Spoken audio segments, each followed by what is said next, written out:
Greetings, listeners, and welcome to another fun-filled session of our one-shot called Dwarven Fiasco, brought to you by the Wednesday Night Crew. High in their cliff-faced temples, the Dwarven sages watched the plague roll in from the west. They pooled their resources to defend the Dwarven lands. Just as their great ritual was coming to an end, stray light from a distant star streamed in through the mighty pillars and pierced their magic circle. The dwarves, secluded behind their walls and cleft, survived the plague, even as it devastated the dwarven population of the northern reaches of the Vale. Few sages not in the temple lost their connection to the powers that helped them create and heal. Guilt drove the dwarven elders to set down their tools, while lassitude set in amongst the young. The production of weapons and arms in clefts ceased, though a noisy, steam-belching device made it seem as if the dwarves were still working. Our adventurers are there to get to the bottom of things and remove any existential threats that exist. It's been a challenge so far, so let's listen in to see what happens next. So we have playing today. Let me write this down. Rosemary, right? That is correct. Strick. Oi.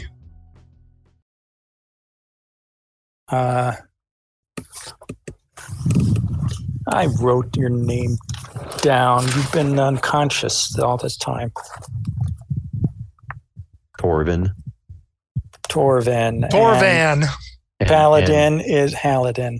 Haladin. Haladin. Paladin. Present. Haladin, the paladin. Hey, Aaron. Yeah. Hey, Ladin. Is there a Hey Ladin here?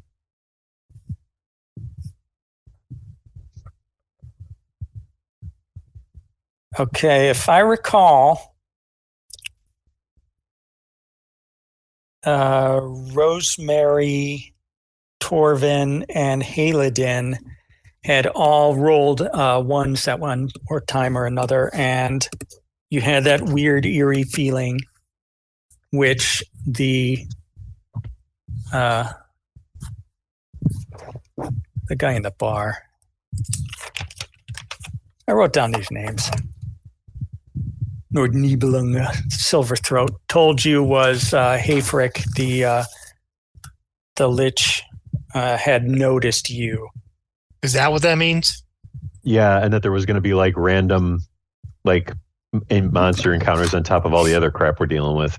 No big deal. Yeah.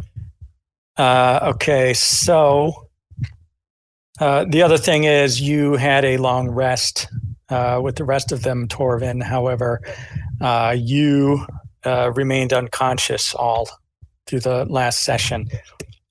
I would like you to make a con save. A con save, eh? All right. Get my dice. That is a poor roll. I rolled a 5. You are still unconscious. You other three. All right, well, goodbye. I think you plan to speak with Dead.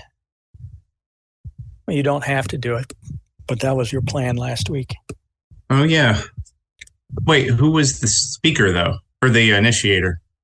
Paladin?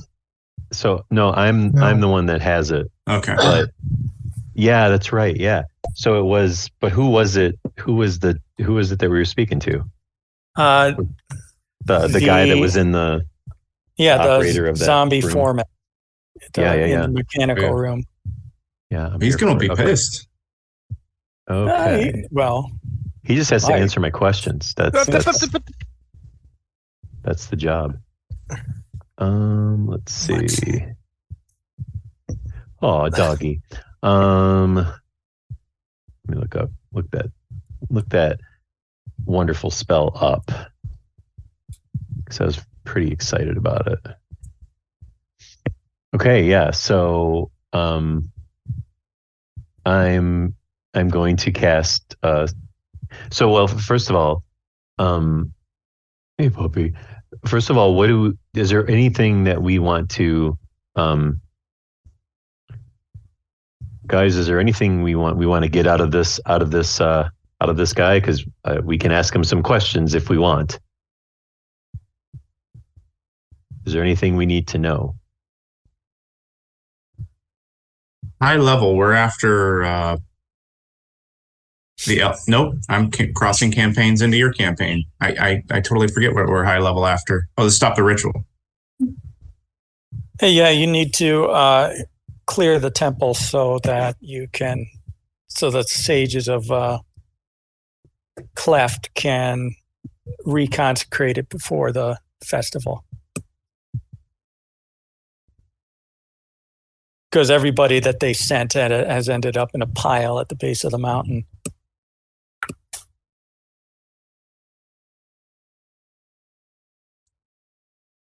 All right. Because I'm not going to have 5 questions worth of information here. So I figure if we, this guy's probably been here for a while and can probably help answer some navigational questions and things like that if we so need. Yeah, he can do that. Where is I would suggest, though, as a friendly DM, that you read the spell again while you're thinking of your 5 questions. No, fair. And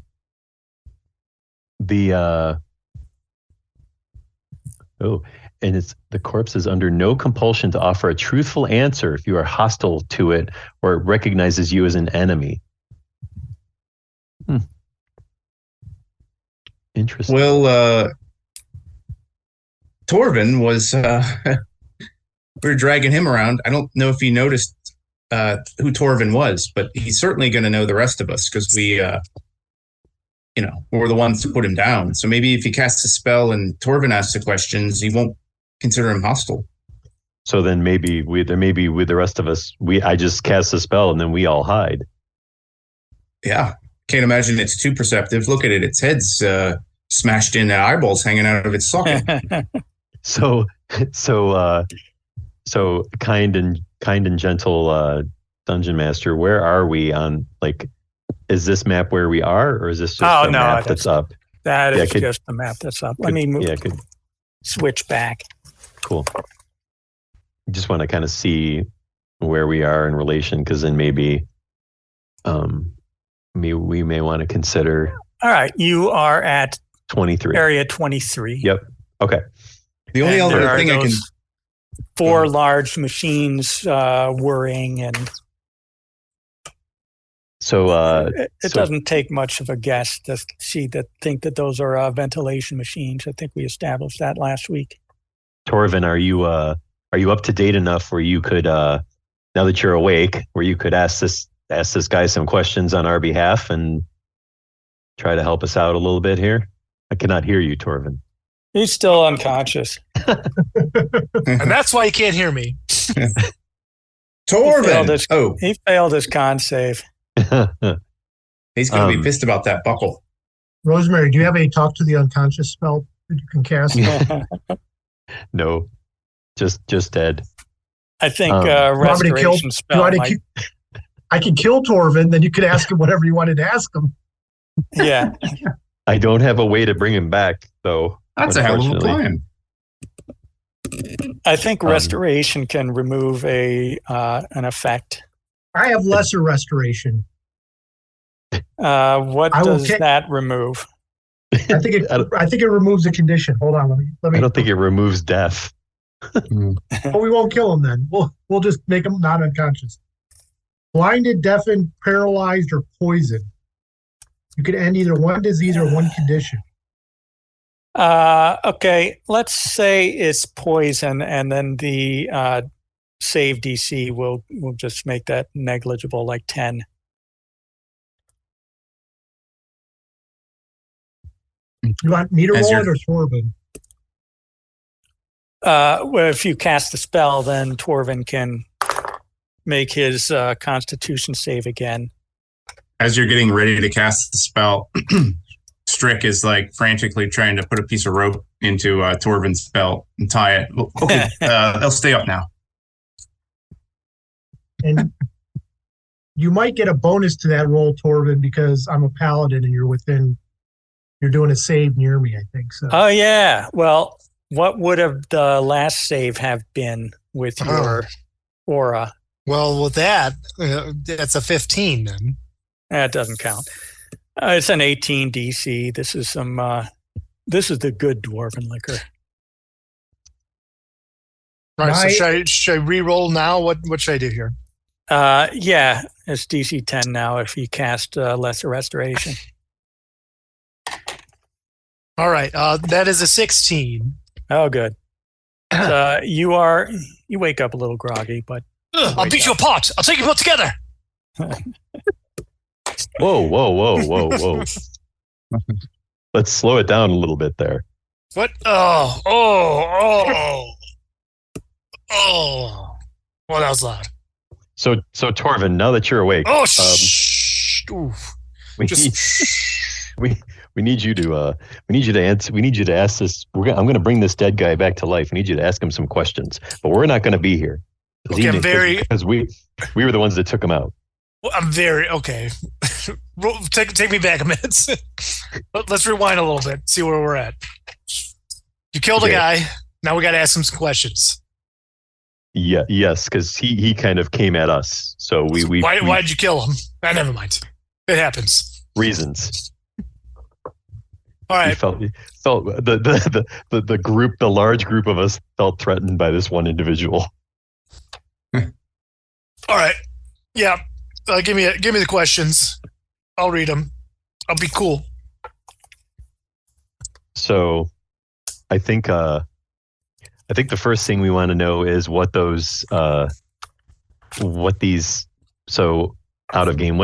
thingies are, like those things down at the bottom of that room. Oh, the whirling ones. Yeah. So we want to understand that. Yeah. Those are ventilation machines, so I think you don't have to ask that one. I think you can guess what those tunnels are. They're currently those ventilation, is the ventilation running right now? Yeah. Okay. Whirring machines, a light breeze that you feel. That gets the fresh air, you've never been to a dwarven hall before. That gets the fresh air in here. Otherwise it gets stale down here. Rosemary, before we give the questions to Torvin to ask, your spell, I understand, doesn't compel them to tell the truth. Is that correct? Only if they recognize the person asking as a hostile or an enemy. Okay, so we're pretty convinced he's going to tell Torvin the truth. Hoping, because we will not be around when he asks these questions. Got it. And Torvin seems to be a man of great insight. This is very true. I didn't know if you wanted to stack spells because I have a Zone of Truth spell. Ooh. Heck yeah. 100%. Let's absolutely do that. Is yours like a ritual though? Like it's No. It's an action that lasts 10 minutes, so okay. But he could save against it. But go ahead. I don't imagine it would save against it if it's like dead and we're just bringing it back to life, right? Like, I don't know. Will it work on dead? I feel like that's a stretch. It just says a creature. Yeah. If the creature fails its save, it can't speak a deliberate lie while in the radius. All right. So, however, if the affected creature is aware of the spell, an affected creature is aware of the spell and can avoid answering questions to which it would normally respond with a lie. He can't avoid answering questions if he's under Speak with Dead. Right. If it fails, we just knock him out again and give it another go. Wait, knock Torvin out again? So wait, is this guy dead or not? We're bringing him back to life? We have those capabilities? This guy is dead. No, he's dead. And we want to ask some questions because I thought it may be a good idea to get a little bit more reconnaissance, if you will, on the in the area that which we are in. Got it. Speaking of reconnaissance, we seem to be springing every trap in this entire dungeon. Considering this guy's the forge master, or somebody who at least knows the mechanical workings of this place, maybe he can give us some tips on what to avoid. Yes. So question number 1. How do we say maybe it's a 2-part question regarding traps, right? So would be 2 questions regarding the traps. So, where are the life-threatening traps, and what's the best way to avoid them? And maybe where's the closest bathhouse so we can get Torvin a shower? I don't think he's quite looked down yet. I think we saved that question at the end if we run out of better questions. It's pretty important. This ventilation shaft's blowing it all over the place. So how do I look down? What happened? What do I see? Well, okay. Hey. What's Jonathan's character's name? Walter. Walter, yeah. Right? Walter. Yeah. Well, we were carrying about, didn't want to leave you behind, and as we carried, we may have drug you through some muck that came out of the privy. Oh, shit. Yeah, literally. Exactly. So traps. So 2 questions at getting information on traps. Got it. Right. Where are the traps? How to avoid them or find them? Right. Yes, and then what's the name of the BBG that we're trying to stop? Name of the head honcho. What is it? Hayfrick. Yeah. So where is Afric located? Where is Afric? Afric or Afric? Starts with an H. Some people don't pronounce it, I guess. So we could ask him that. Where is Afric? Where is Afric? Does he have any weaknesses? Known weaknesses. All right. Yep. And then Halidin, anything else you can think of? We still have 1 left. Wait, I mean, traps, besides, how to avoid them, Hayfrick. What? How was that again? That's 3, I mean, besides traps, are there any other monsters or other barriers that might be a problem, right? Like, Yeah. Other barriers. All right. Yeah. All right. I mean, maybe not barriers, but other things creatures. to worry about. Creatures. Yes. So, Besides traps, are there other things to worry about that could kill us? Other things All that right. could kill you. So there you go. So that sounds like a great 5-question list. So We don't want to ask him what this key is for or what part of the plan. And he holds up the bent chafing dish. The bench? I thought it was a platter. What is it? We don't need to know what the bent platter is for. Yeah, you're right. The surprise will be better. I don't want to. I don't want to know. Strick, we already know what that's for, buddy. You serve food on it, but you bent it. So we can't serve food on it anymore. We'll see. Now it's a doorstop, kind of. So, okay. So then, yeah. So, Halidin, are you ready for the spell combo? Is it Halidin or Aladin? I think we established Halidin, did we not? yes. I was unconscious through most of that. So I mean, although regional dialect may say Aladin, right? You never know. It's definitely not Aladin, that's for sure. Not Halidin. No. It's not Aladdin? Aladdin? Aladdin? All right. Okay. All right. All right. So I think probably you should cast Zone of Truth first. Got it. Is that a ritual? No, we established it's not. How long does just it an last? action. 10 minutes. 10 minutes. Okay, good. The dead creature needs to make a charisma saving throw. All right. I assume when it wakes up, right? Yeah, I would say it would be when it comes awake. Yeah, when it enters the zone. So I think that's when Yeah. it comes to life in the zone. Yeah, and it's in the zone because it's there's a so then you cast that and I say okay guys, we should probably, all of us except for Torvin, we should go back here behind this door. Yeah. So the rest of us leave. Torvin will be right outside the door, and then I cast Speak with Dead upon the dead caretaker guy. And wait, what's this guy's name? I don't know. And I close the door. He'll probably know. Like I close. I'm not gonna ask him. I leave it open a crack. But I cast the spell so that we can still like kind of hear. So you asked what's his name before the spell was cast? Yes, before it was cast. Okay. And I didn't ask the guy. I asked, Yeah. How does he know who you're addressing? But it doesn't matter though. That's the thing. So okay. All right. Now he is. He's compelled to give truthful answers to your questions. Your questions 5. Oh, the state of you.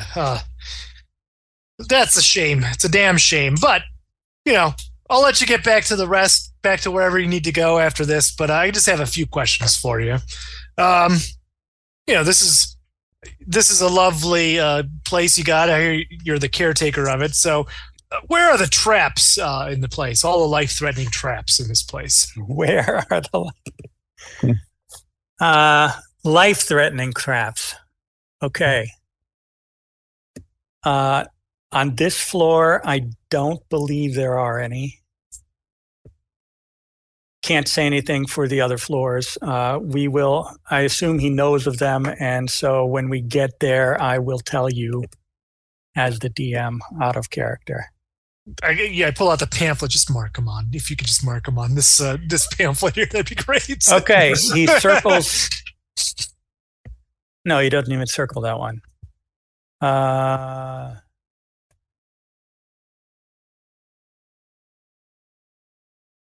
He circles on your pamphlet, which, as you recall, only has the map of the first entry floor. He circles. Oh, damn. That gifts receiving. Does this count as a second question? No, we'll say this is the first question still. He circles that the windows that you would have that you read the registry of all the gifts received. All right. So what's the best way to avoid these traps?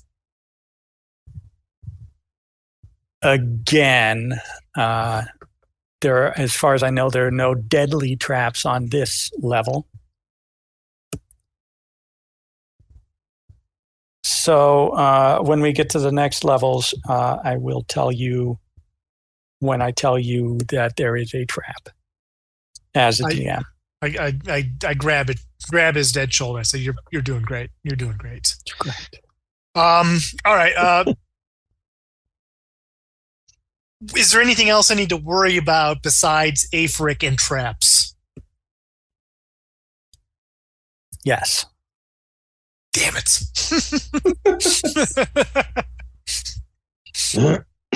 I'm kicking myself on that one. All right. Where is Aphric? He gave you on his dead face, he gave you a quizzical look when you asked that. Where's Aphric or the other question? On the Aphric, is there anything to worry about besides Aphric and traps? That's a very general thing. I mean, some people worry about where they're getting dinner tomorrow. So there's a lot of worries you can have. Speaking in public, all these worries. All right, where is Aphric? Aphric.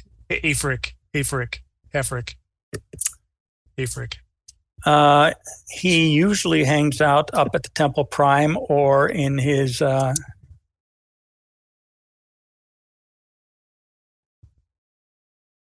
you know what? I think that's all he says. He usually hangs out at the Temple Prime. just one more thing. You see this chafing dish slide into the room through the crack.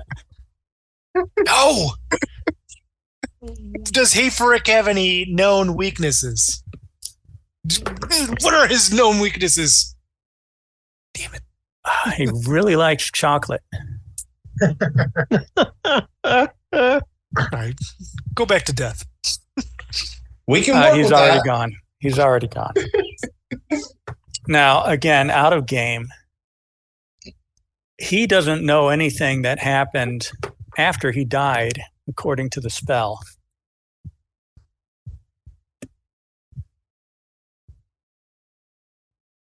So, he can't tell you what Hayfrick the Lich's problem is. Didn't he just die?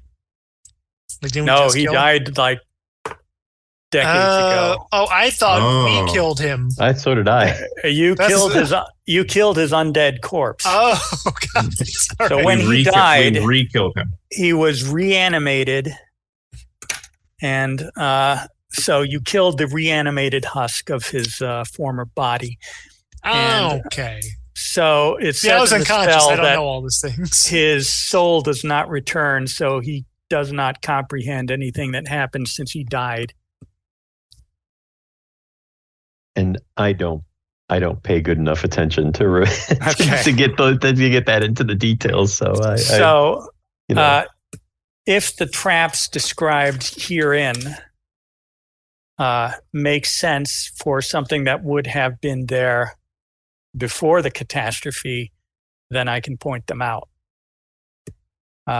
If it's something that was set up by the undead hordes that live here, then he would not have known about it. And like the failing elevator, that was pretty much not even a trap. That was just a failing elevator. So he wouldn't have known about that. It was old and busted. So, I'm glad that you burned up 2 spell slots. Worth it. Strick, roll a d6. Totally worth it. Maybe not worth it. 100% worth it. 4. Okay, you don't get that weird feeling that that you've been noticed. However, 3 of your compatriots have. So roll another d6. 1. Okay. Now I get to start rolling.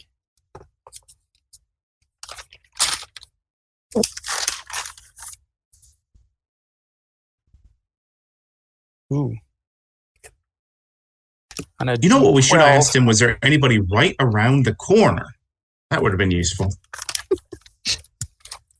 He probably would have said that there's guard quarters nearby, and all those monks have also quarters nearby. Speaking of the monks, I rolled a 10, so there are 10 ghostly spirits as a wandering monster that Hayfrick has sent to intercept you. And again, they split the party. Walter and Farah get driven off somewhere. We'll find out where they went next week. You 4, however, get to roll initiative. Oh, man. Initiative. Let's see if I get higher than 0 this week. Ooh, I rolled a 1 on the die. Damn. Hey!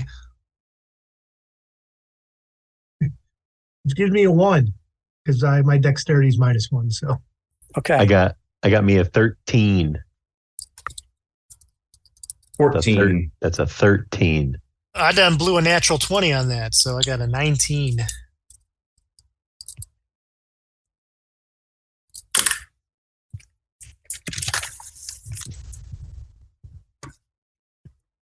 Okay, the monks they have +2 dex.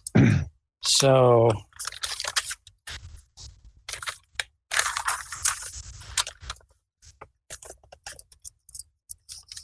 13, 15, 9, 3. How many That's of them do you say That's a that we lot saw? of 10. numbers. 10. Oh my God. Come on, dude. Bruh. 6. Bruh. I'll keep some in reserve. This isn't fun anymore. It's not fun anymore. 6 guys. Well, those harassing guards in the lower level, you guys pretty much took care of. All right, so the order will be Torvin, Monk, Strick, Rosemary, and a bunch of monks, and then Haladin. Can you? There's only 6. There's only 6 this time. You Gotcha. are upper residences is still displayed. Why is that? Let me go back to the lower residences here. Okay, you are in room 23. The monks come out of, let's see, this far corridor to the east in area 24. Those are the monk cells. And instead of 10, like I rolled, there'll only be 6, like the guards down below.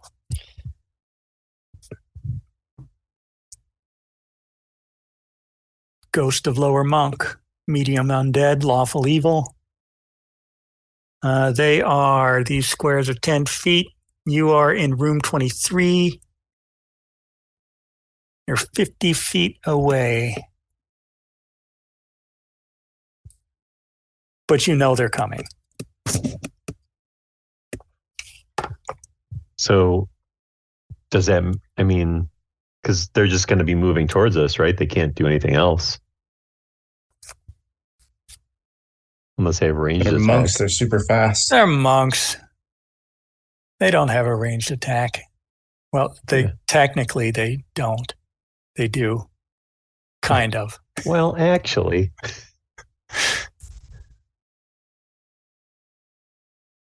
So does that mean we get like a free round of actions before they can get to us, I guess, is what I'm curious. I failed the perception check, if that's what that was. Dwarven. No, that was to see if there were wandering monsters. Let's see, what is their movement? 40. So they still would be a couple of blocks away from you, but they are not moving in mass. They will move on their turn. It is Torvin's turn. All right, I am going to let's do a Sacred Flame at whichever one is leading the charge. So that's a Dex 13 they need to succeed on.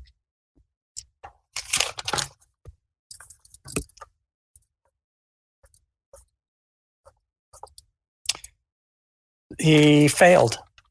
Cool. He will take 11 points of radiant Sacred Flame damage.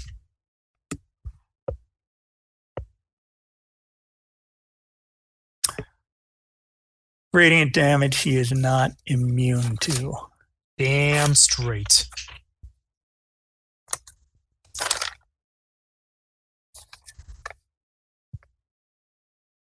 The fire of the forge burns thee. Yes, it does. How much did he take? 11 points of damage. Okay. He is now 2 squares above room 23, which you guys are in. I assume the rest of you moved into the door, or did you stay out hiding from this corpse? I mean, technically we were outside of the room, right? Yeah, those guys so are out, right? You guys, it was, so Torvin is in the room. You guys are in that first square on the outside, or which one? Okay. That's where I feel like we'd be, right by the door, yeah. They will They will not do a double movement. He will ready an action, and that was Monk 1. Monk 2.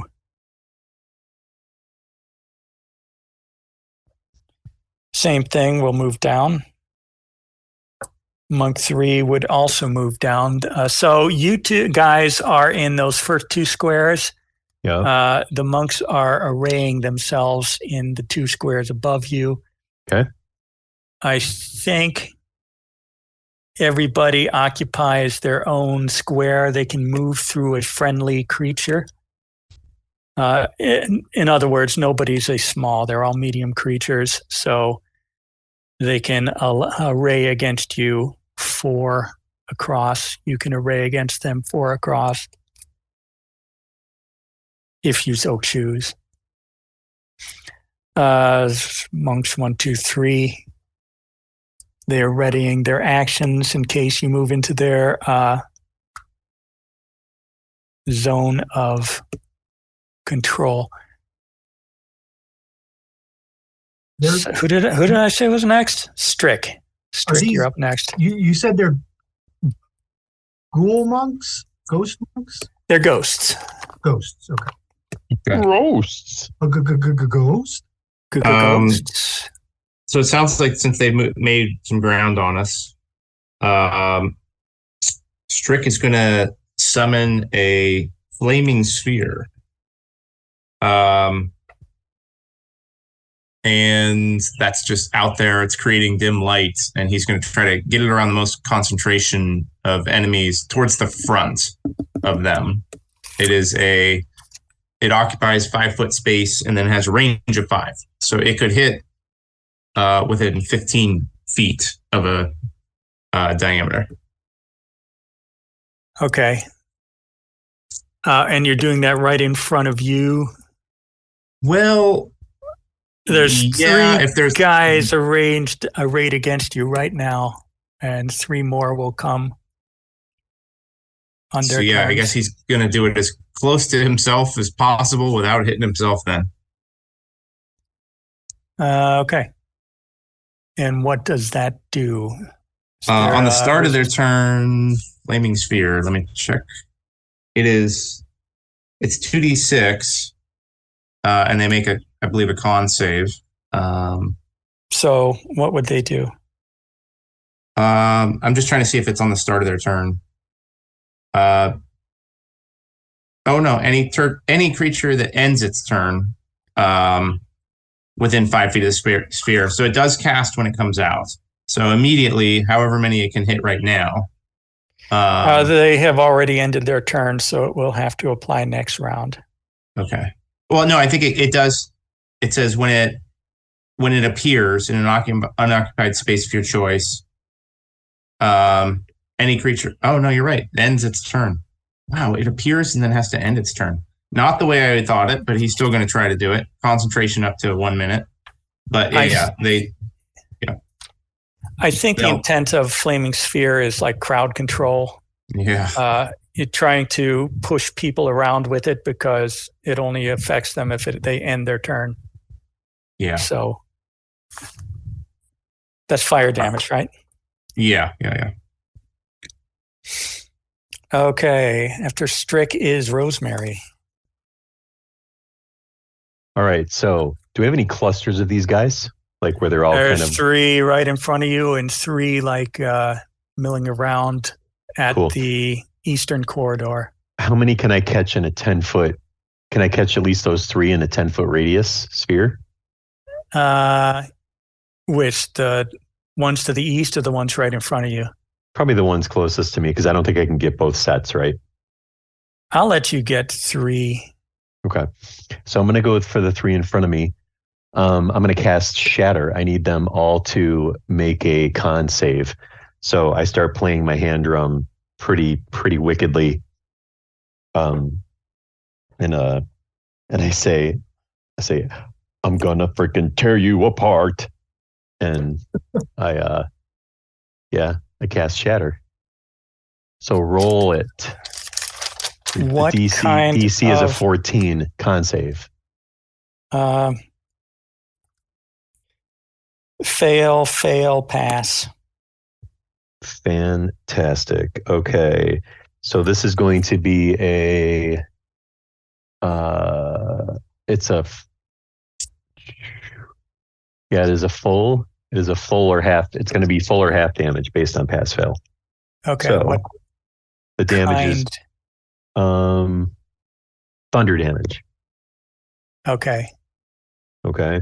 And we are looking at 15 thunder damage.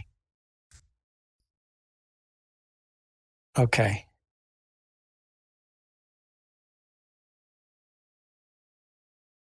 And any inorganic material that is within that area will also take that damage too. I think there's like some mucousy ectoplasm. Like, I don't think that's inorganic. Like Slimer. Okay. Okay, that was thunder damage, you said. Yep. After Rosemary, wait, one thing. Sorry. Bonus action. Yeah, go ahead. Yeah. Where the hell is it? There it is. I look to Torvin, and I say, Torvin, I'm glad you're awake. I hope you have awakened inspired, and I give you bardic inspiration. Nice. So yeah, that's a D8 you get to add to one ability check, attack roll, or saving throw. Boom. And my turn is over. The other three come and bunch up in the same two squares as their comrades. Of course. They are also readying their action in case you approach. Which brings us to Haladin.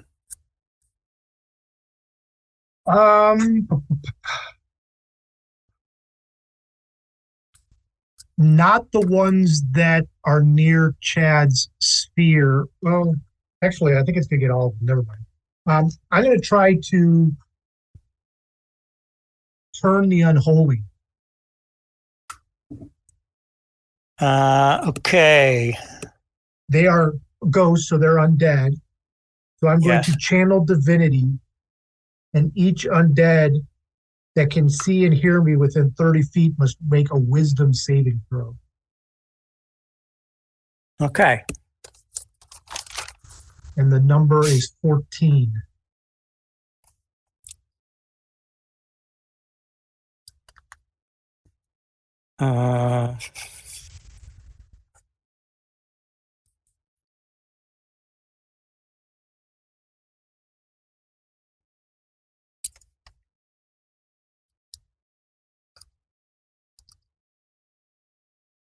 Does that just turn them, or does that destroy?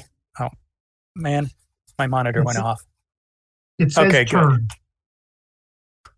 Not destroy, turn. Okay, and so on their turn, they have to move as far away from me as possible. The only action they can use is dash. Is there any indication? Does the spell make it obvious that they're turned or not, or do you have to wait until they run? It does not say. I assume I would have to wait until I see I'm them. going to say you have to wait. So it is Torvin's turn. You are in the room. 3 of your friends are arrayed against 6 ghosts. There's kind of a standoff distance of 10 feet, which will disappear on this round. You bet it will. And it will disappear. Well, let me see what I want to do here. All right. I'm going to shoot a guiding bolt at that first ghost that I hit, if it has not been already dissipated. It is not.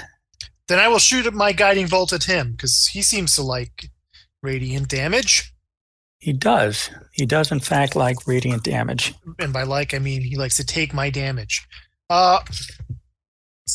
Upstairs is no good. I rolled a 6. In that he likes it because he cannot resist it. I rolled a what? I rolled a 1, which equals a 6. It's that does not hit his armor class. I did not think it would, and that is a shame because it uses a spell. And I'm very disappointed in myself and my dice. All right, that's well. I mean, do I have any cool bonus actions? No, I'm good. Yeah. Wait, that's all I got. Did you roll a die you could maybe have used your bardic inspiration for? All right, we'll try it. I mean, I rolled a 1, so. Oh well, yeah. I mean, don't waste it. Yeah, if you rolled a 1, yeah. Like I rolled as low as I could get, so that's why I didn't bother. Got with it. this. Got it. Okay. Yeah, save it. Yeah. That's me. That's what I got. Okay. That ghost that you luckily missed flees 80 feet. He has to go maximum speed, right? And you stay gone. Stay gone. And don't bring your at least friends. until he's out of sight of you. Correct.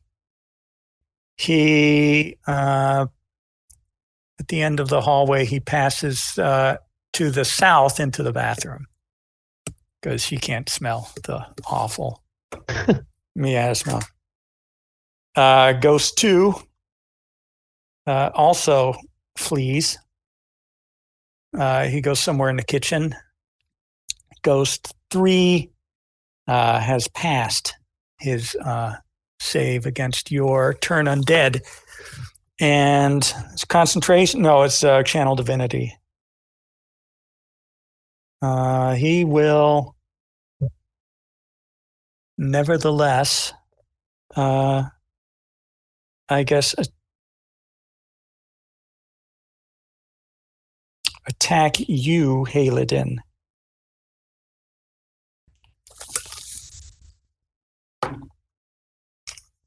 Which one we did?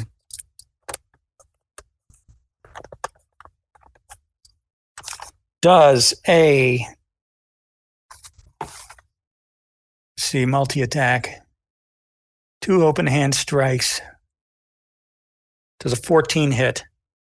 No, I guess an 8 does not hit either. correct.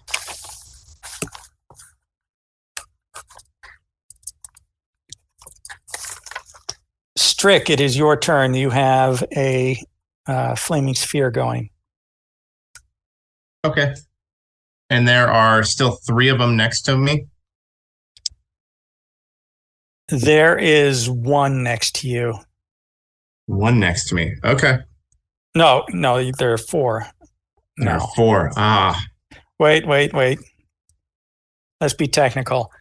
There are 12. 3 that are 10 feet away, and 1 has moved up to attack Halidin. So technically, I think that makes only 1 next to you, since you guys are bunched up there in the other square.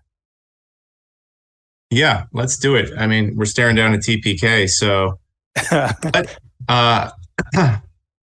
Is there what like if I wanted to try to get the most of them in a small area, how many could I hit? Like within maybe like a 5-foot cube or 5 foot touching. I'll let you hit 4, 5, and 6 bunched up in the squares before you. Okay. The other one is in your square. So Strick nods over at Rosemary. I got a plan. Oh, Okay. He gives her a big wink, and he pulls out his pot of flour Okay. from last Oh, week, jeez. and he heaves it towards the takes the lid off and heaves it towards the that 5 foot section that we described, trying to get most of them, and with the hope that it bursts and a big plume of flour goes up in the air, and then he's going to swing the flaming sphere into the cloud of flour. Okay, I'll let you do double damage with that. What does a flaming sphere do? Flaming sphere does 2d6. So, and but they that's get a if they dex end their save? turn. But he was just trying to ignite the cloud. So if that if just they triggers end now. the turn, okay. Yeah, but he's So it's not a igniting the dex cloud, save. the flower save. Or, I'm sorry, the flower cloud, as we described last week. That was like my intent. That flower dust, he's hoping is highly explosive. We'll say it is, and Okay. they don't get a save. You said they just end their turn. No, it's a dex save. It's like a fireball. It's a dex save, and I said it wrong last turn. I said con, but it's actually a dex save to resist it. But with this big fire blast, I guess that's the same as like fireball. That's also a dex save, so that would be fitting. Okay. Ooh. 3 6s and a 1.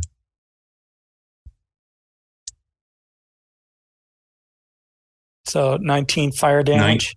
19 if they failed then. No, these guys are monks, and you know that they get dex saves. Yeah, I know. I looked through my list, and almost everything I have is dex. I was like, this is not the fight for me. Okay, Rosemary. Two ghosts have fled. There's one who is fighting Haladin. There are 3 that temporarily disappeared in a cloud of flaming flour. But you know that they're there because that's where the cloud was. They're like right in front of me?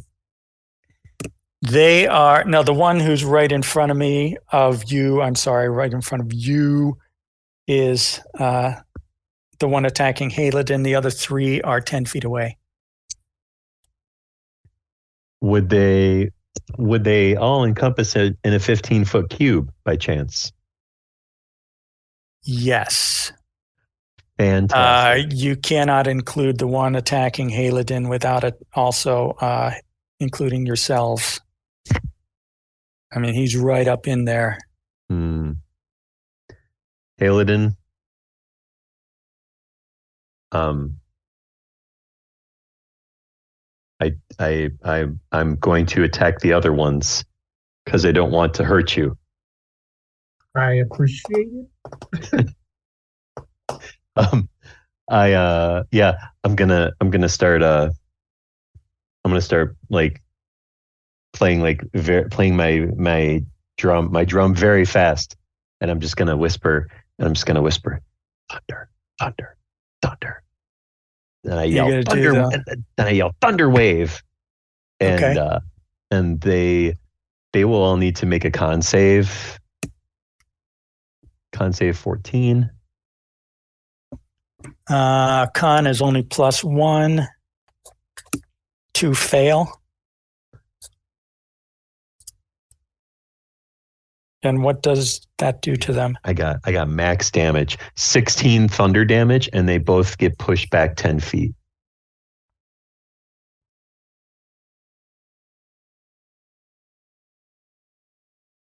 What does half do to half damage?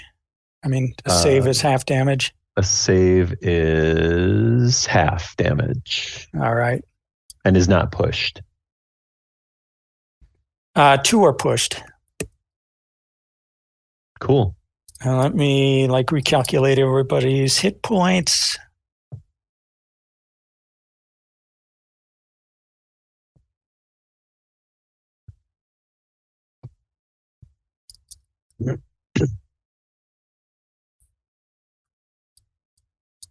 Okay. Ghost 4 was pushed back 10 feet. He's got a movement of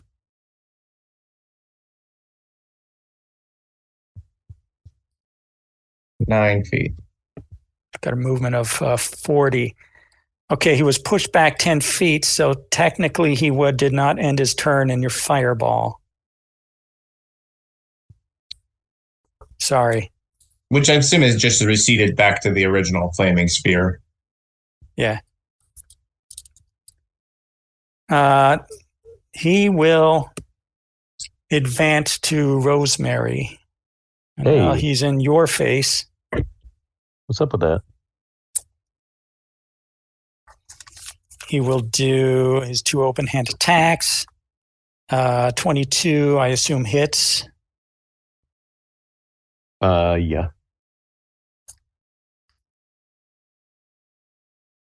That is 5 bludgeoning damage, and you must succeed on a DC 14 Constitution save.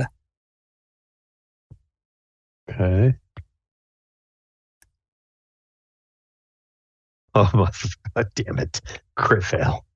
You are paralyzed. No. I dropped my drum on the ground as I just stand there paralyzed. Like paralyzed with fear? What's the vibe? You are chilled to the bone. You can call it fear, you can call it whatever. Just it doesn't say that like a typical ghost that you age any. So cold. Are you shivering? Was your hand right above the drum? All of a sudden it's going. Can't move. Can't even speak with your clenched teeth. Yeah, can't move. Unfortunately for you, I only had 2 spell slots at 2nd level, so I can't restore you. Let me guess, because one of them was Zone of Truth. Yep. Of course. Cool. Number 5 moves up to engage with Strick. This is how Rosemary dies. Does 13 hit. 13 will miss with the mage armor that he's kept up from the very beginning. How about an 18? That'll hit. Same thing. You will get 4 bludgeoning damage, and I need a DC 14 con save. Ooh. Oh, 15. Good. Nicely done. You feel a chill, but with a shiver, you can shake it off. Okay, cool. And he passes his concentration, so the flaming spear is still up. I think number 3 was on Halidin, so I will have number 6 move through your entire group.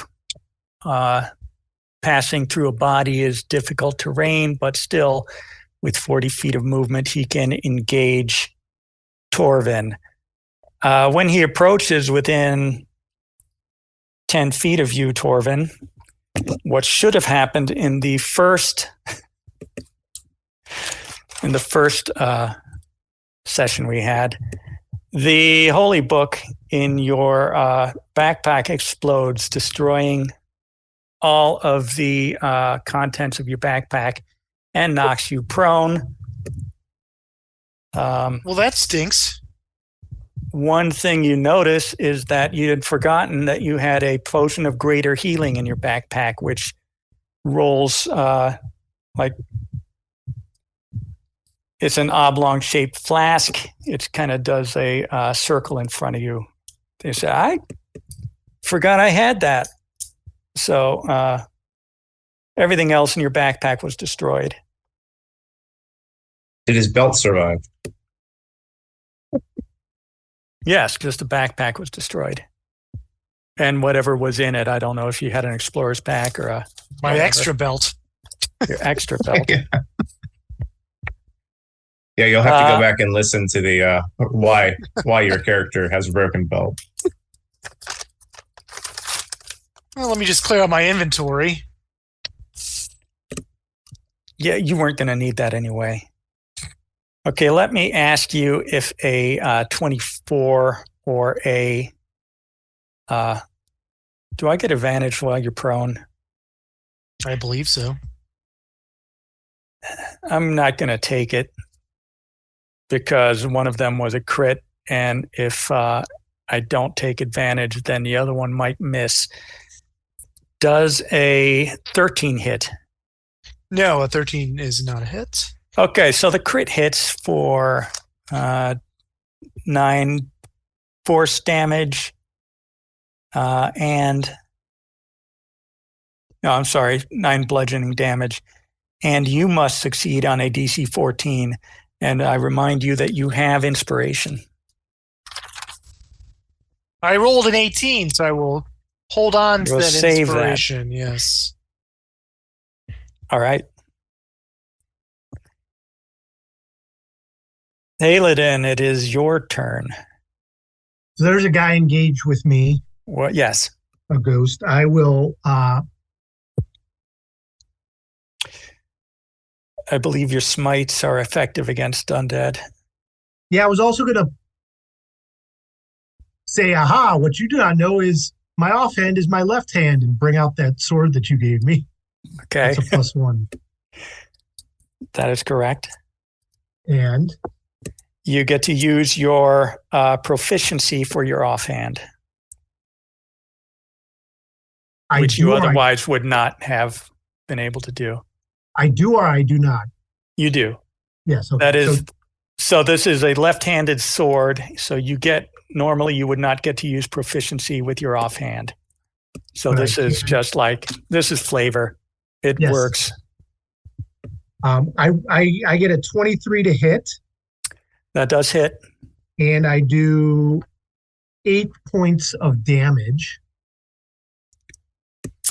Yes. And then on my second attack,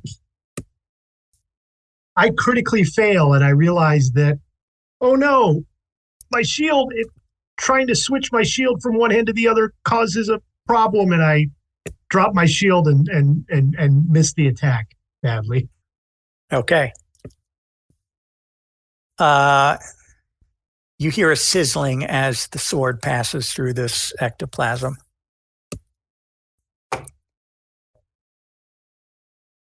Dwarven, you are prone in front of a ghost with a potion of greater healing in front of you. Now, my variation of the potion mechanics is if you take an action to drink a potion, you get the maximum benefit of that potion. If you take a bonus action to drink a potion, health or otherwise, you either get a fraction of the hit points or a fraction of the duration of the effect. So, because you're like chugging a beer and it goes down your chin, which is a foul, it turns out. If you use a potion on an unconscious player, you have to take an action, and you have to roll for the hit points you restore. So that's my variant. I think Torvin might have missed some of that while you were explaining it. Well, we'll explain it if he actually drinks it or he gives it to someone else. A potion rolled near to you, and it's your turn. Right. Who needs this potion? I do not. Rosemary does, I think. No, I'm okay. Okay. I mean, Rosemary because you would have to force it down his throat. It's not going to unparalyze me, right? No, that would. I think that requires a lesser restoration. Yeah, so slightly meta. I'm fine otherwise. It's just that I can't move. So you can save that potion. My HP is good for now. Defend yourself. Rosemary, if you need something, say something. No. No. Okay, good. Yeah, I guess Rosemary's fine. As you literally see me standing in the same position for the last 12 seconds or however long it's been. A little unusual, but all right. We'll go with it. Yeah. It's fine. Everything's fine. Yeah. All right. I will. I guess I'm just going to attack with my battle axe and not blow a spell on this thing. Yeah, that's what I'm going to do. So the action is, there we go. Let's roll it. All right, 17 to hit. That seems to hit. I'm also going to tell you that. So I have what's called Blessing of the Forge, which means after I do a long rest, I imbue magic into a weapon or armor by touching. I guess I should have said this at the beginning. Like you can say it now, and I'll believe you. Basically, like every time I wake up from a long rest, I bless my battle axe to give it the +1 and make it kind of magical for. You have an unnaturally close relationship with your battle axe. That's right, and it makes it magical. I would. Is what then you'd also hear the sizzling. Yeah, the ectoplasm. Yeah, that's what I'm trying to say. 5 damage. Okay. As the ectoplasm sizzles. What kind of smell is it giving off? Marshmallows. Ooh, lovely. I mean, that's the only thing it could give off, right? I like it. Dwarven, that was you. Ghost 1 has fled. Ghost 2 has fled. They continue to flee. Ghost 3, I believe, was on Halidin. Multi-attack. Does a 22 hit? I mean, you did drop your shield. Or you said you did. On what number? What number was it? 22. Does that hit? Oh, yeah. That would have hit even with my shield. And I would guess a 16 does not hit. A shield is +2, correct? Correct. Yeah, then it does not hit. So, okay, that will be 5 bludgeoning damage. You need to do DC 14. I got a 14. Con. Good.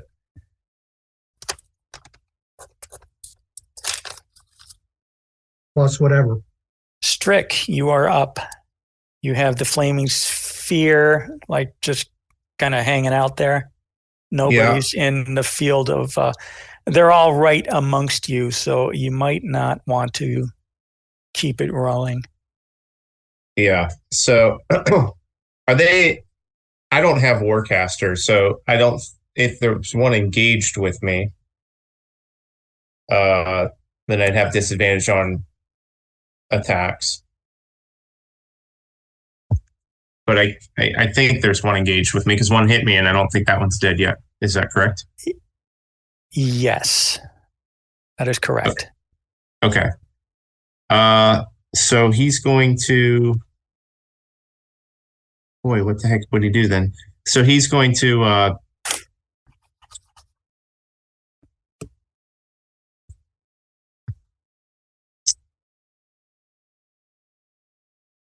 Is it just one? There's one attacking each of you. They are all in a. You are all in a.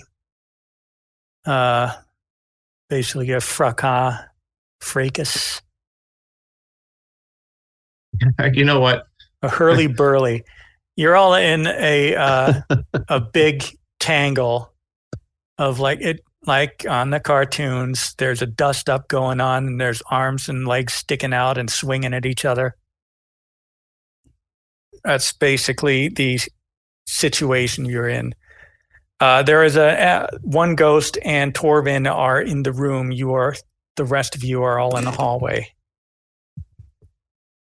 Okay, actually, I forgot there's a second part of Flaming Sphere. So he's going to bring it in, I guess, behind the guy, because I think it went a little bit further when I did the fireball.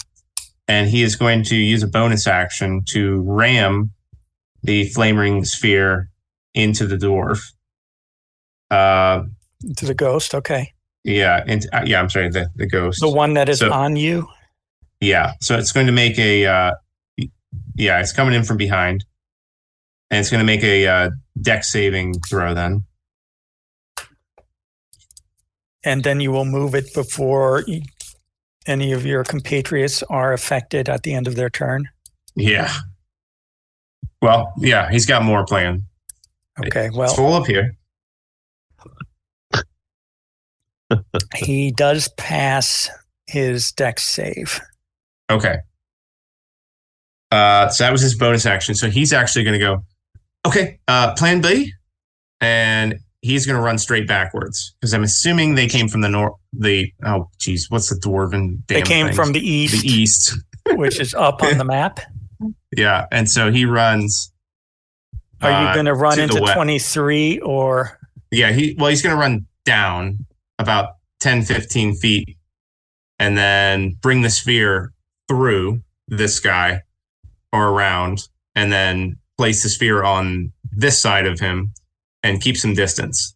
He knows that he can probably get around him, but he dropped way back. So he's going to take an opportunity attack. Okay. He will attack you with an opportunity attack. Does a 20 hit? Yeah. We'll give you. I'm sorry, that is an 8. Oh. 4 bludgeoning damage. You need to make a DC 14 con save. It was a crit success. Oh, good. 22. You don't even feel the chill. You just laugh. Well, that hurt plenty good. And so his attempt is to backpedal to the west or down. Okay. And then swerve the spear around his Are you going in the hallway there or into room 23, the machine room with the ventilation and with Dwarven? Down the hallway. Okay. He ducks in, rolls the ball in right behind him, says, "Hey, you can't get me back there." We'll see if he can or not. Oh, wait, that was action, movement, bonus action. So he's, and then, that's, this thing's blinded, I can't see. As he whips a fireball or a lava bolt wide then as his actual action, which he never took. Okay. It misses. Rosemary, it's your turn. You are paralyzed. I guess you make a con save again. Cool. All right. At the end of each of your turns. All right, go ahead. But I can't do anything. So right. My turn is a con save. And it was a DC 14? That is correct, and I did not even come close. So I am still paralyzed with a 4. Does that mean he gets advantage on you or not? You're not prone. You're not restrained. I mean, I feel like yes. I'm not gonna do it. I'm not gonna do it. I mean, it's an easier hit though. It is. You get it's paralyzed advantage. Creature. Attack rolls against it have advantage. Just okay. Take it, well, 2 of them. He hits you twice. For let's see. And not that I'm trying to kill Rosemary, but an attack that hits the creature is critical. The attacker was within 5 feet. Because he's paralyzed? So they're crits? They're crits, yep. He said not that he's trying to kill him, so, Well, I mean, I was trying to be a friendly DM. Especially after I audibly said I was not going to cast a spell upon you, and your remittance back is to say not that I'm trying to kill him, but you know what? This is you get more damage. That's me, not Haliden. Hey DM, give him more damage. Oh, yeah, that's you. There's a difference. Okay, now I see how character. it is. I see how it is. It's just you being the jerk. I got it. Okay, cool. That's how it rolls. Oh, I'm the dick. Bad dad joke, dude. All right. So anyway, you're already paralyzed. You took 12 bludgeoning damage. I did. You are a nice person. Don't be so hard on yourself. Who, me? Yeah. I'm nice, but I'm a dick. You just you just like throwing rules around. I mean, I'm lawful good, right? You are not. What do you mean? I'm lawful. Yeah, rules are I'm telling rules. you the rule. I'm literally telling you the law. Yeah. I'd give you lawful neutral at best. As at best. as nice as I'm trying to be, Brian Murphy says that the rules are there, the dice are there, so that there are stakes that you could die. So as much as I don't want to do that right this minute, it could happen. So suspense. The one goes to attack Strick. That was one attacked you. One it goes to attack Strick. So he's got to come into the flame. He's kind of yes, but he doesn't have to end his turn there. Right. And he gets right up on you. Does a 21 hit. Yeah. And the other one misses. That was only 3 bludgeoning damage. Okay. You're going to have to make another con save. I'm sorry. I'm rolling high recently. All right. Well, I'm picking it up. No, I got it. It was a 21. Good. And number 6 is on Dwarven. Does a 12 hit? A 12 is a miss. And a 15? Is also a miss. All right. It is Halidin's turn. Oh, it did it? Did it run up to me, attack, and then run out of the sphere? No. So it's he could be behind you. He can move through you as an object. All right. So he squiggled through he and he's still the engaged. Other side, gotcha. And you are now between a ghost and a hot place. Slippery one. And you get a little bit of slime on you. This ghost in front of me is still alive, or as alive as a ghost is. Is it an action to pick up my shield, or reaction? I'll let you do part of my movement. I'll let you do a bonus action to pick it up. Oh wait, hold on. Let me look up the rules and tell you. Dropping is free. I will pick up the shield, and my first attack on the ghost is an 11, which I'm guessing is a miss. That is a miss. My second one, though, is a 21. That hits. For 7 points of damage. That is a magical sword. It is one magical sword. He is still corporeal. I'm sorry, non-corporeal. He is still non-corporeal. I do love that smell of marshmallows, though. Monks 1 and 2 are effectively out of combat. I don't think they're coming back. Number 3, the one on Halidin, the one you just hit, is going to retaliate. Does a 19 or 18 hit? 18 does not, but the 19 does.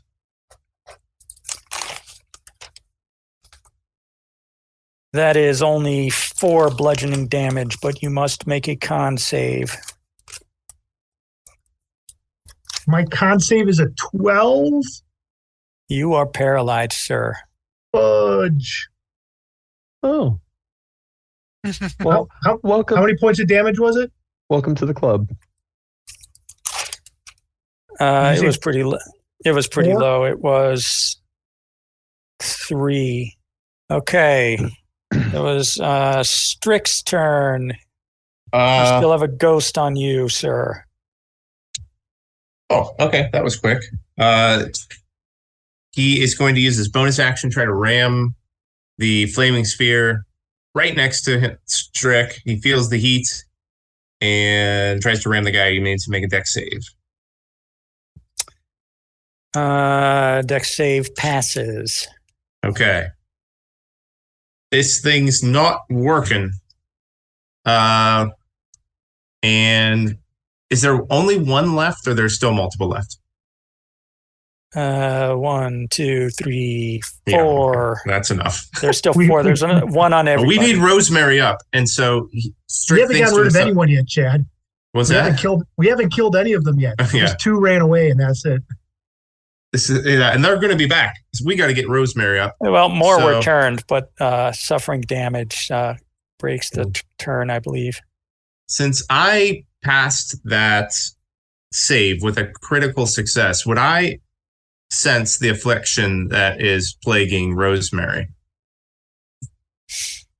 It's pretty evident that he is paralyzed. What would he be saving against? And the reason why he's going to try to cast Enhance Ability. So he's trying to give Rosemary. Do a con save. Okay, so he said, well, this sphere is useless. These things are too fast. So it disappears. He drops his con save and he uses his action then again and instead to cast Enhance Ability on Rosemary. Okay. And he, that's right. Thank you. Now has advantage on Constitution saving throws. You better get up quick, and knowing that he's about to take an absolute beating from this monk. It would be Rosemary's turn next, with advantage on your con save. All right. And I also forgot, Rosemary, if you're within 10 feet of me, you get a paladins. Paladin bonus. I've been forgetting about that. +3. Okay. +3? Yeah. Advantage +3. It wouldn't have. Well, yeah, but the other rolls, it wouldn't have helped me because I rolled so low. Okay. But good to know. All right, advantage +3. Got it. So, Halidin, you were paralyzed. Does your aura affect you also? I mean, would you have been paralyzed? I don't remember. I don't know how to read this. Whenever you or a friendly creature within 10 feet of you must make a saving throw, the creature gains a bonus to the saving throw. Yeah, well, that's you. I think it means you or your friendly creature. Like that's got it. In that case, I would have rolled a 12, so +3 is 15. Then you are not paralyzed. Okay, cool. I got a 14. That's enough. Oh, nice. That's the end of your turn, though. Okay, Little help here? I give a hand heart to Strick. All part of the plan? He shows him the plate. I like this plan. It's not going too bad. It's harder than those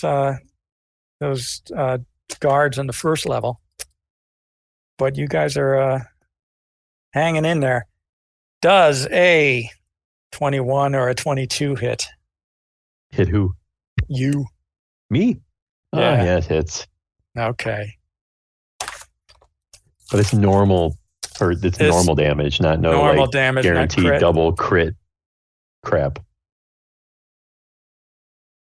10 total bludgeoning damage. You must make another DC 14. God damn. You still have advantage on your, I don't think that stops. You still have advantage on your con saves, and you get the +3 aura. Yeah. Okay. I pass with a 16.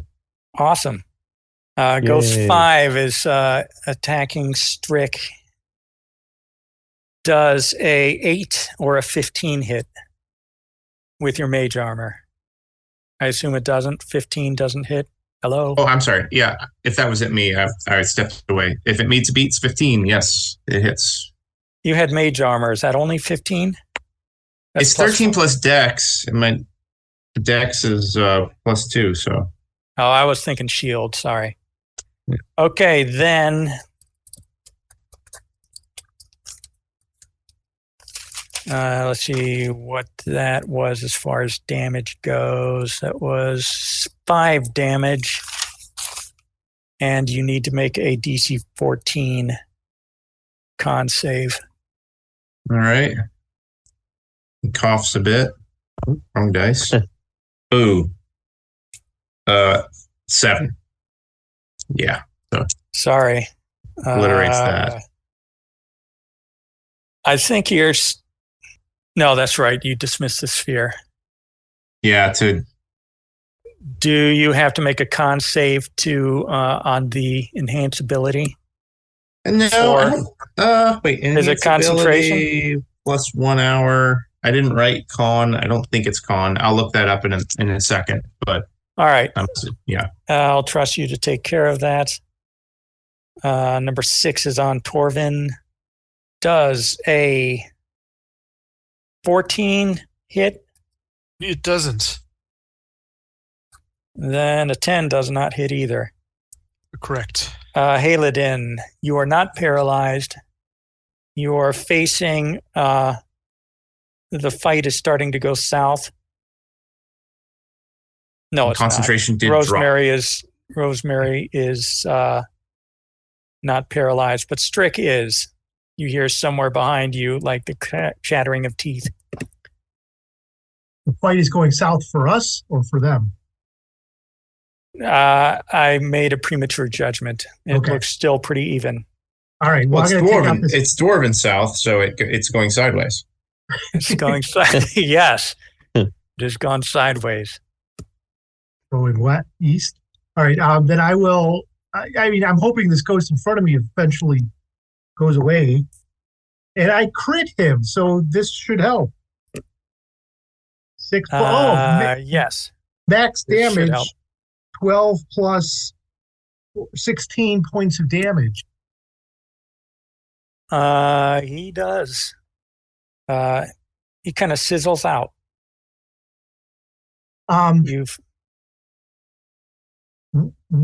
So I have a second attack.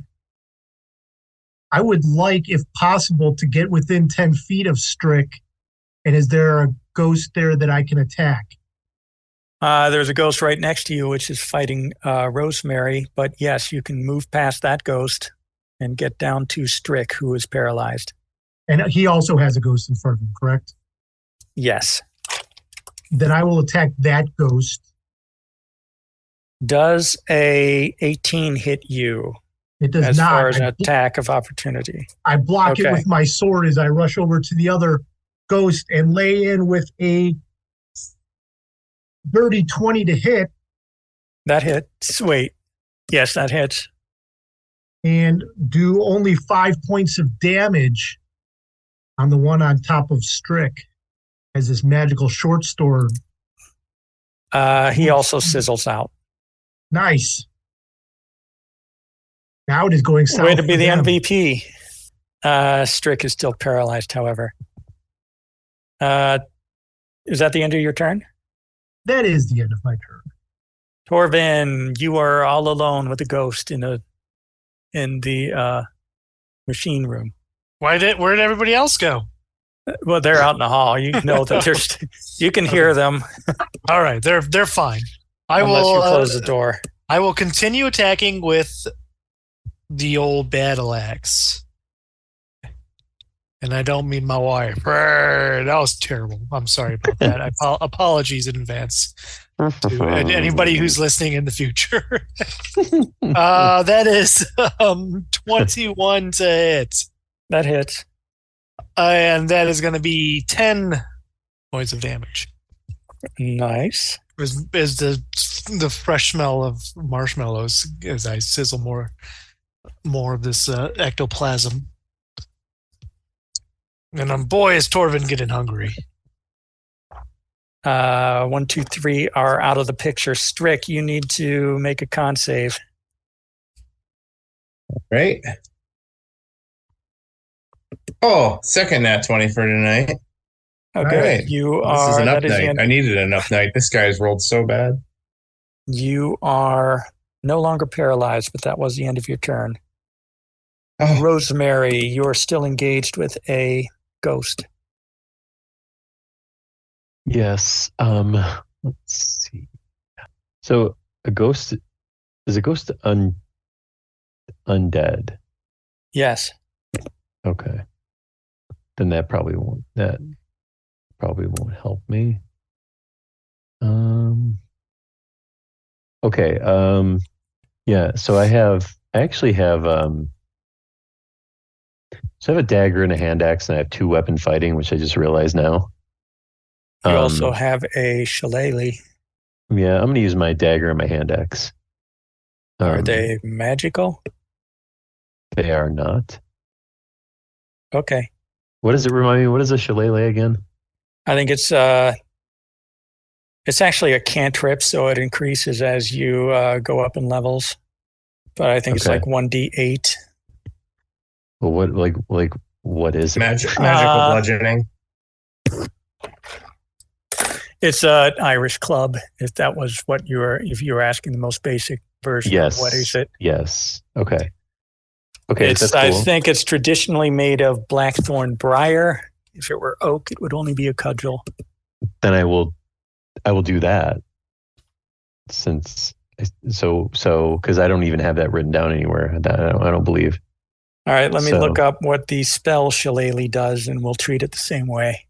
It says, the wood of a club or quarterstaff is imbued with nature's power for the duration. You can use your spell casting ability instead of strength for the attack and damage rolls of melee attack using that weapon. The weapon's damage die becomes a D8. And the weapon is magical. And since you're 7th level, is it like 2d8? It does not say anything. Oh, it doesn't scale? It doesn't say that. Still, a D8 magical weapon is pretty good. Yeah. Using your spell modifier. Okay. I will do that then. All right. So does a 14, is it plus not proficiency though, right? I think you get proficiency. Okay. So then 16? It counts as a simple weapon, right? And you're proficient in 16, I believe, hits. Yes, it hits. For a whopping 2 points of damage. Oh. Plus your spell modifier. 5 points of damage. Okay. It puts a bit of a dent in him. I find it pretty amazing that these things are still up. Like we haven't put enough of a dent in them. I remember way back when I talked about how I feared for you because of all the resistances in this dungeon. This be the resistances. Yeah, these guys are resistant to just about everything. You did state that. I remember. Cool. Okay, so you've started in on this guy. He's got a welt on him, but that's about it. The guy on Strick is gone. The guy on Dwarven is still up and does a 7 doesn't hit. How about a 14? To hit me, no. Okay.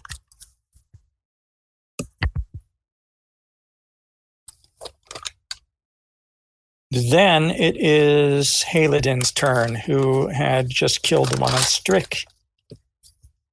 You are down that short hallway, but you can easily get back. I would like to get back and attack whichever one is closest as I come. Rosemary. The one on Rosemary, yeah.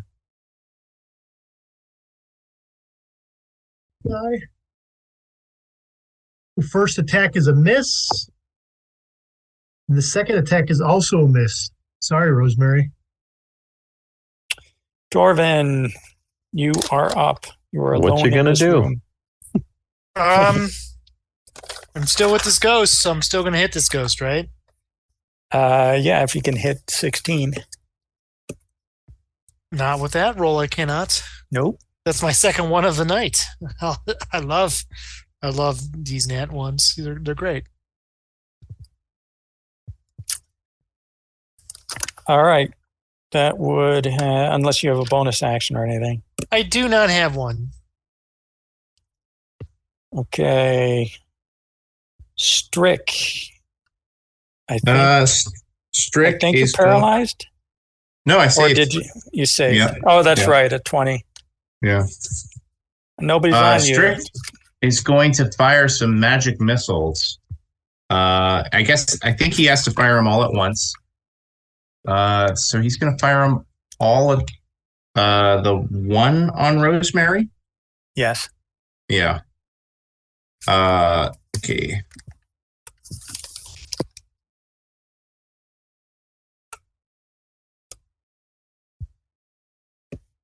Uh, 9 points of magical piercing damage. Hit the one on Rosemary. Magic missile is force damage, I believe. Oh, is it force? Yeah. I guess that makes sense. I'm picturing how many flying How daggers. many did you say? 9? 9.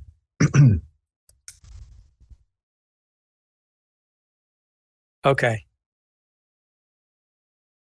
That guy is still menacing. Rosemary, there's a ghost who is still menacing you. Mm-hmm.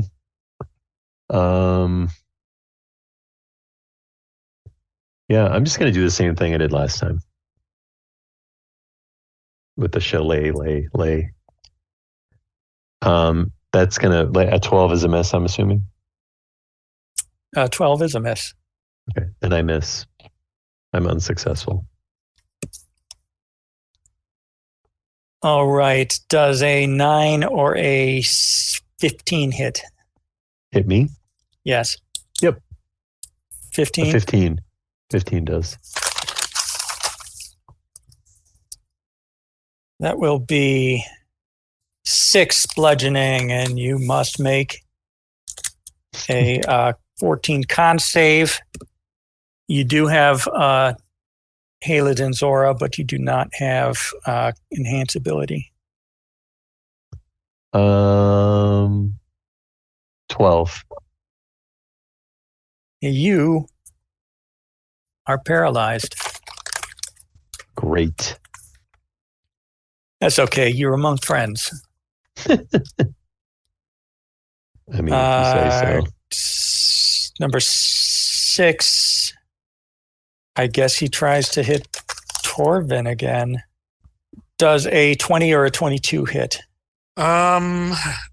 Yes. Yeah, Well. I thought. Well, I mean, do I want to you do something? do. I don't know. Does inspiration work on a dodge roll? I don't know. No, but I do have Shield of Faith, which Is that a reaction?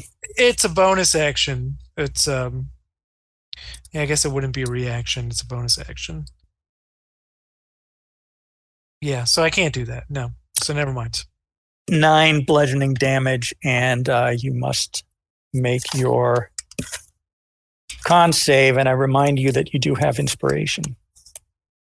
Well, I got a 17 on the Constitution. So you can save that. How long does that last? 1 minute? 10 minutes? 1 minute. Probably been like 10 seconds since it happened, right? All right. So I usually assume that 1 minute is a complete combat. Yeah, that's a good assumption. So you said 9 damage. Yes. All but right. You are not paralyzed.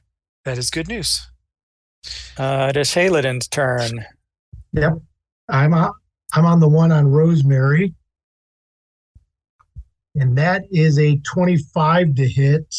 That hits. 6 points of damage. He has not disappeared yet. He's still a menace to society. And I miss with my second attack. Unfortunately, I've rolled 3 2s out of the last 4 rolls. Sorry, Rosemary. Torvin, your guy. All you can do is try. All right. Your guy is still on you. I'm going to hit him with the battle axe. I am also going to, if I hit him, I'm going to use a searing smite on him. Okay. And that is going to be a 120 to hit? Yes, that hits. All right. So let us roll this damage. Oh, wow. All of that for not much. Let's call it, it's eight points of damage. That is enough. And a flash of light, you no longer see him. Yes. I mean, blink and he's gone. I run out and I'm like, I did it. Yes. What's going on out here? Well, those two are still afraid of you. I think they'll be back. We better get Rosemary up.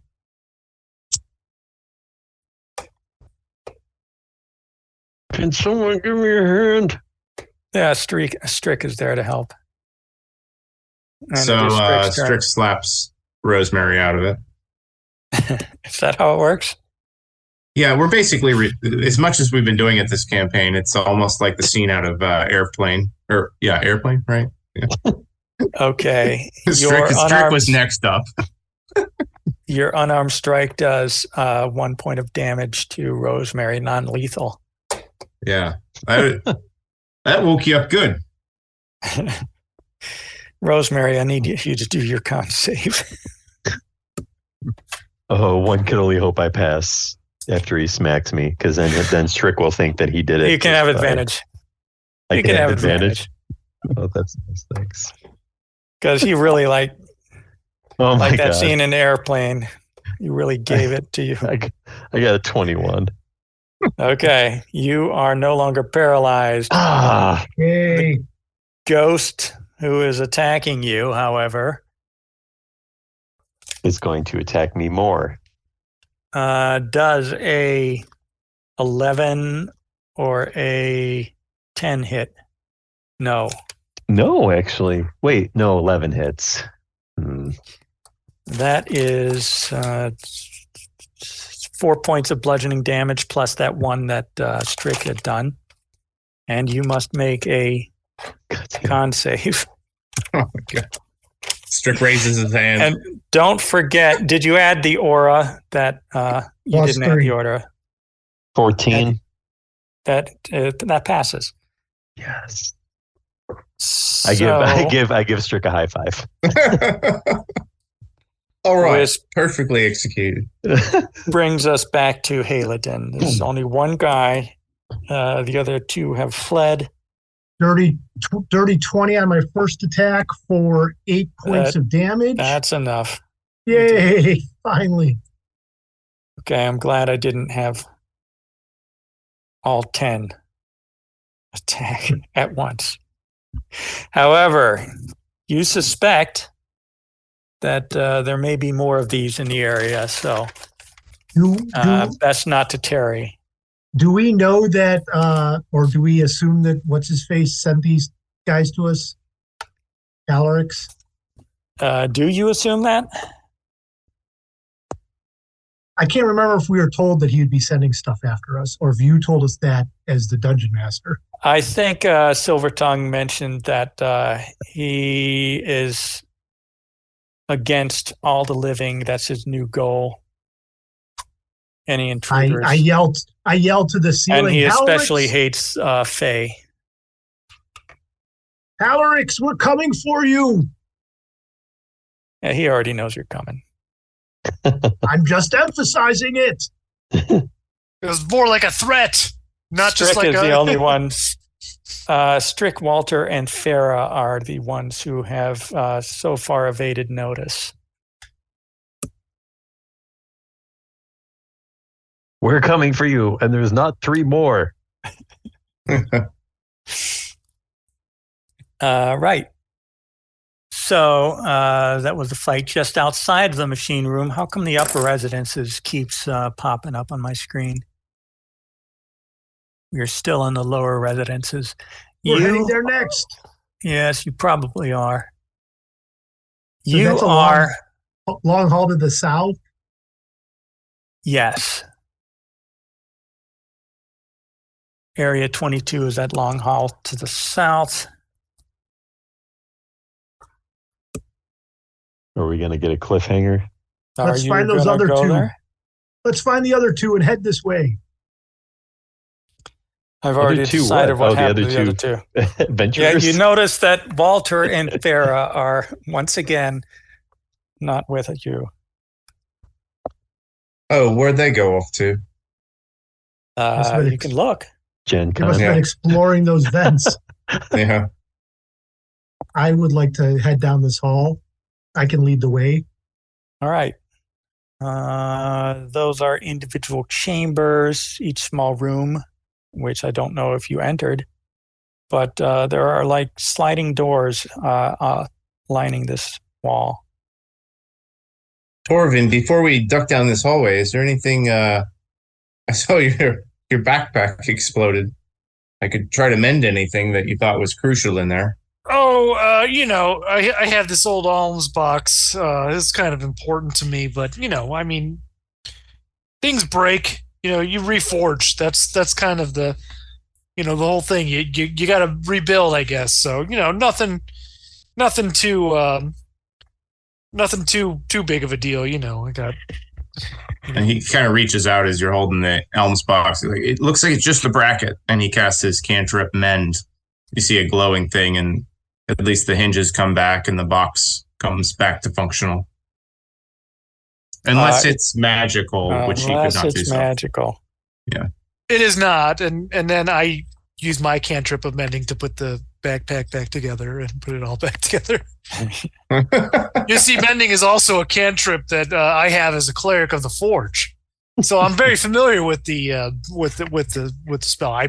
While I do appreciate the nice gesture that you did, Strick, as I pull up my pants that are seemingly falling down. Okay, well, let me get that then. And he goes like, I guess where we're at it, he gives it your belt a good cinch and clicks it back together with the mending spell. Oh, no. You see my mending spell, and it blah, blah, blah, blah, blah, and that just fades out.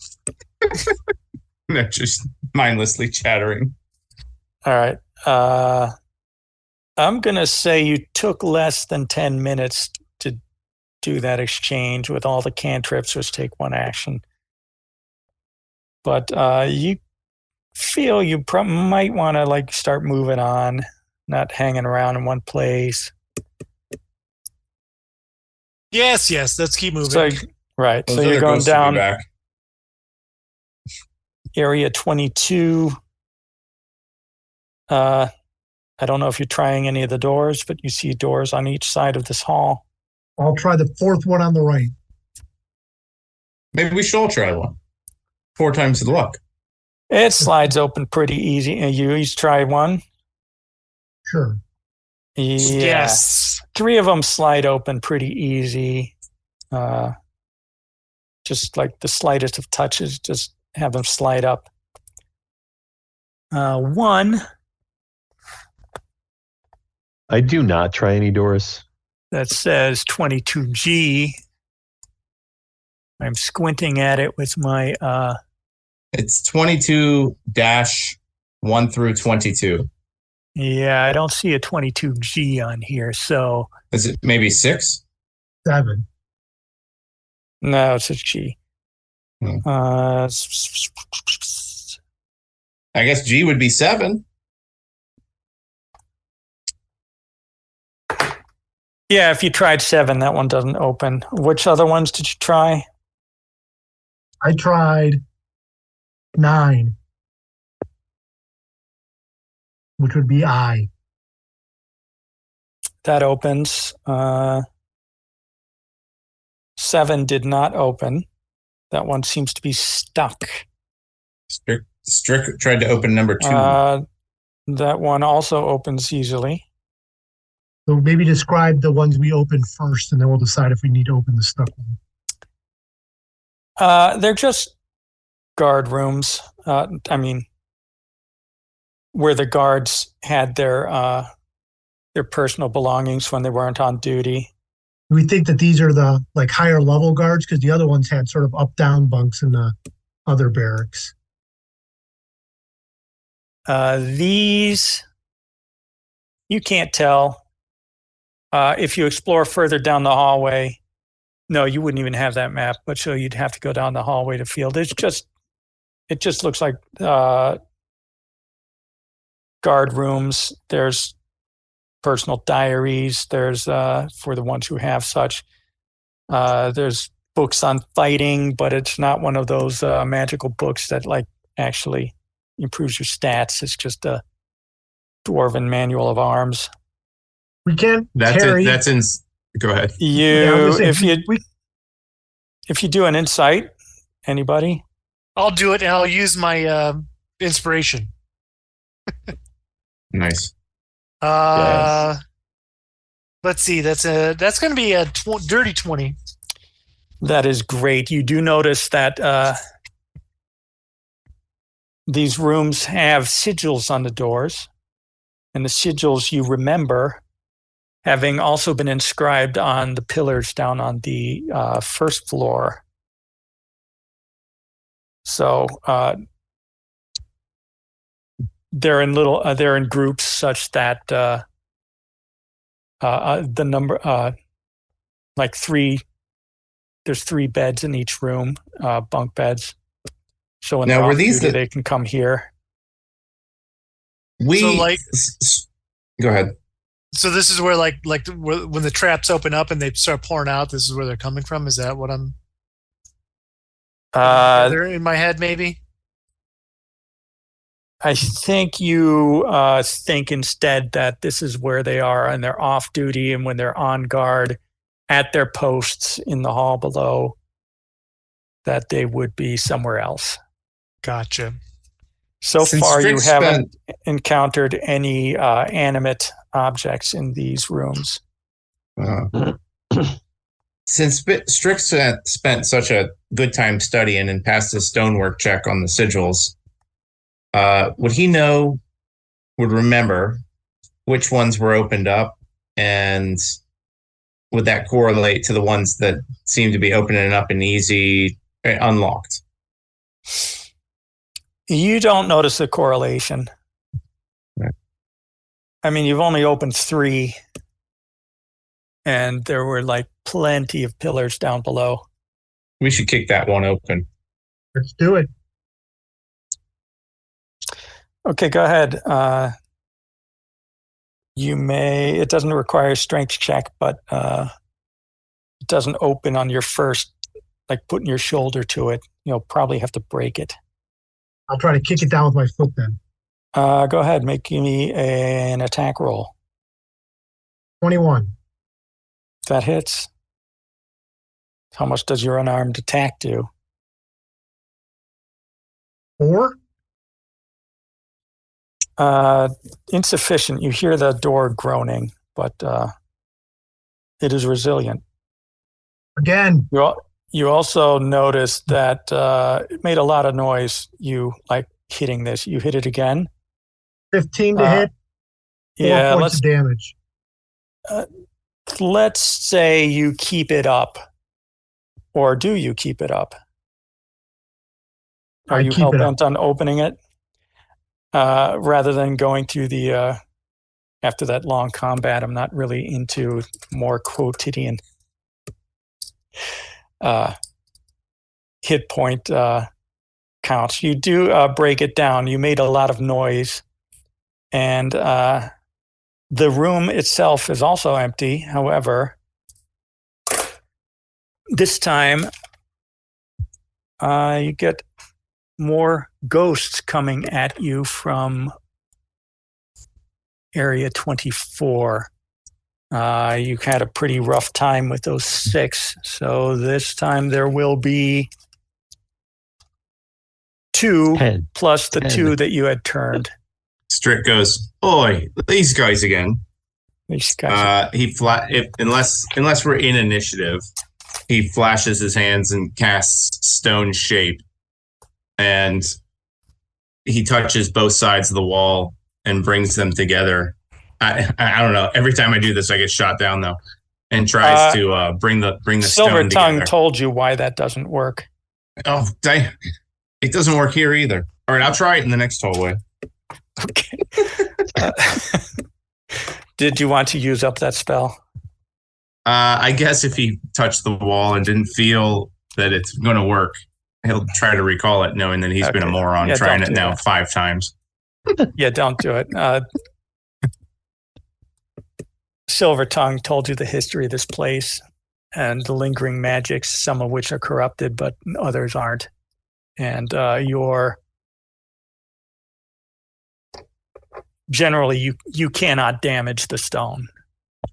Next long rest, I have to trade out a lot of spells. You don't use, which is the one where you can go into the stone. He suggested that you really don't do that one. Stone shape, you kind of mold it. Yeah, well, you can't do that. I don't think I have the one where you can walk into it. I know what you're talking about. I know. Yeah, he told you meld into stone. I think it's called. Yeah, like that. He told you not to do that one. Yeah. You wouldn't like it. So I guess, are we still in the same initiative order? I got no problem with that. I'll roll new initiatives. I think so, but it is almost 10:15. It is time, so we'll pick it up next week. Maybe roll next week. Oh, that fight went way longer than I thought it would. Yeah, indeed, it did. About 2 months out. Right. Okay.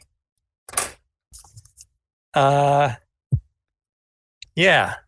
So this time there were only 4 monks, 2 of which had been turned earlier, and they've returned. And all of the 4 rooms that you opened have been empty. They just look like guard quarters. You're guessing that these are where the guards down below would have slept had they been alive. And we'll pick it up next time when, assuming that Farah and Walter are with us, I'll say that they're on the other side of the ghosts. You don't see them yet.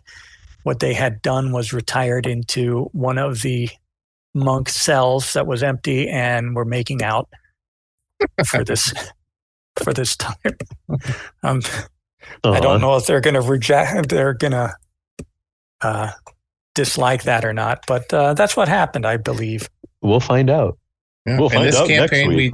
we take liberties with the characters who are not there that night. Truth. Okay. Awesome. Thanks, Andrew. That was good. Okay. I guess we're going to be back next week. Sounds good. Still a month or 2. You'll kill it. You'll kill us next week. Don't worry. Yeah. I thought I had you. Have a good night. Have a good one. See ya. Yeah, bye. Yep. Thanks, Andrew. Well, that was fun. It seems that the party is getting further and further into the temple and putting themselves in more danger. There's an evil here that seems to be making it harder for the party to survive. Be sure to come back for another exciting session of Dwarven Fiasco, brought to you by the Wednesday Night Crew. And as always, thanks for listening, and see you next week. Hey there, listeners. Would you like to support the Wednesday Night Crew as we go on adventures in Eberron, as well as our other adventures in other systems like Basin, Alien the Role-Playing Game, Call of Cthulhu, and many others? Then be sure to visit patreon.com/Eberron Adventures. Heck, you could be as famous as our supporters Jonathan, Andrew, and Sean. You get your name up in lights. Well, maybe not lights, but how about the end credits? Soon enough, we'll be adding more tiers to our Patreon with cool things like character names, character creation, homebrew items. The list will be endless.